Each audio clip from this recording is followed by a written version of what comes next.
Assalamualaikum warahmatullahi wabarakatuh.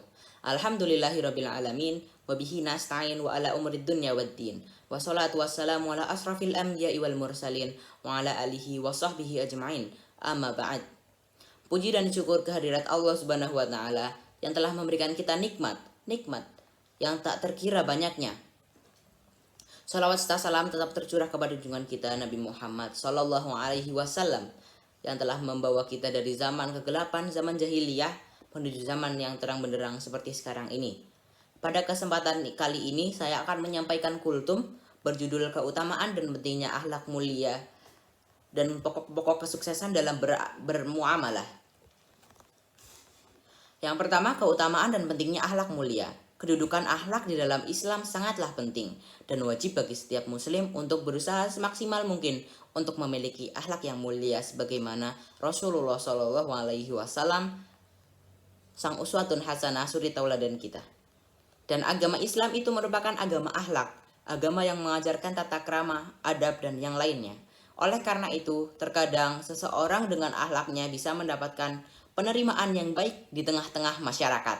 Dan banyak orang yang melihat dan menilai seseorang itu dari tingkah laku dan akhlak kepribadiannya sebelum dari hal yang lainnya. Allah Subhanahu wa taala bahkan mengutus Rasulullah untuk menyempurnakan akhlak sebagaimana hadis yang berbunyi, "Innama bu'istu liutammima makarimal akhlak." Dan akhlak yang mulia inilah yang menjadikan beliau Shallallahu alaihi wasallam dijuluki dengan Al-Amin oleh orang-orang Quraisy pada zaman dahulu. Dari sini kita bisa mengetahui bahwa akhlak itu bukanlah masalah yang sepele. Rasulullah Shallallahu alaihi wasallam bersabda, "Akmalul mu'minina imanan ahsanahum khuluqa." Orang mukmin yang paling sempurna imannya adalah yang paling bagus akhlaknya. Hadis riwayat Tirmidzi. Syekh Mustafa Al-Adawi rahimahullah berkata, seorang mukmin tidak diragukan lagi pasti menginginkan untuk dicintai oleh penciptanya dan juga dicintai oleh manusia. Seorang mukmin juga pastinya menginginkan agar ia bisa hidup tentram baik itu di dunia maupun di akhirat. Ia juga suka apabila bisa diberikan balasan yang terbaik di akhirat nanti dari amalan-amalan yang telah ia lakukan ketika di dunia. Dan hal ini bukannya suatu hal yang dilarang, bahkan di dalam Al-Quran terdapat sebuah doa yang mengajarkan kita untuk meminta kebaikan di dunia dan di akhirat. Allah Subhanahu wa taala telah berfirman, "Rabbana atina fid dunya hasanah wa fil akhirati hasanah wa qina adzabannar."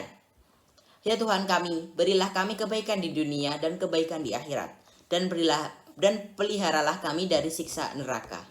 Nah, salah satu cara agar seseorang hamba bisa mendapatkan karunia dan nikmat dari Allah Subhanahu wa taala adalah dengan memiliki akhlak yang mulia. Karena hamba Allah yang paling baik kelak di akhirat adalah mereka yang memiliki akhlak mulia.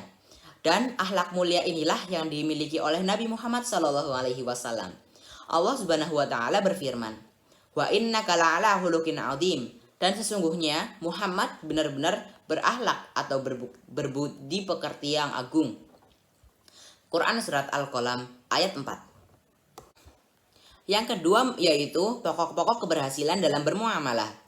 Bermuamalah tak jauh sangkut pautnya dengan akhlak mulia. Akhlak mulia juga menunjukkan kapasitas keimanan seorang muslim. Semakin baik akhlak seseorang, maka semakin sempurna imannya. Maka jangan mengira akidah kita sudah benar jika kita belum memiliki akhlak yang benar. Kadang ada sebagian orang yang sangat memperhatikan masalah akidah, namun menyepelekan masalah akhlaknya. Padahal seharusnya akidah yang lurus dan benar itu harus membekas di dalam akhlak keseharian kita. Dan beberapa pokok-pokok kesuksesan di dalam bergaul dengan orang lain adalah bermuraqabah. Bermuraqabah yaitu selalu merasa diawasi oleh Allah Subhanahu wa taala. Pokok-pokok selanjutnya adalah senantiasa ikhlas mengharap ridho Allah dalam beramal. Maka jika kita memberilah karena Allah. Dan jika kita mencintai, maka mencintailah karena Allah. Dan sebab terbesar suksesnya seseorang dalam bermuamalah adalah ikhlas mengharap wajah Allah. Allah Subhanahu wa taala telah berfirman di surat Al-Baqarah ayat 272, yaitu wa ma tuwafiquna illa batigha wajhillah, dan janganlah kamu membelanjakan sesuatu melainkan karena mengharap wajah Allah. Demikianlah kultum yang dapat saya sampaikan. Billahi taufik wal hidayah. Nasrun minallahi wa fathun qarib. Wassalamualaikum warahmatullahi wabarakatuh.